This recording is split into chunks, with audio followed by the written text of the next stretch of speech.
والعلي قال يا رب السماء والكواكب يا من رفعت السحاب يا رب سالك بحسن الخاتمة والعواقب يوم ما تقل الرغاب.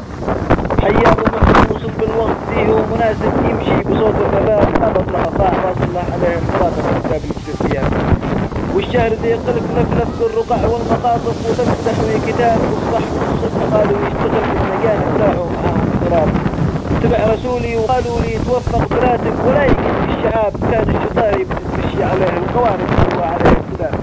لكن ليلة تكونوا بالمساكن بقاص ناس المحاكم يقولون حتى لا بغي لها بجانب يبكي الغنم والدواب ولا ندور على رشوة ولا بقى مناصب نرجو من الله ثواب.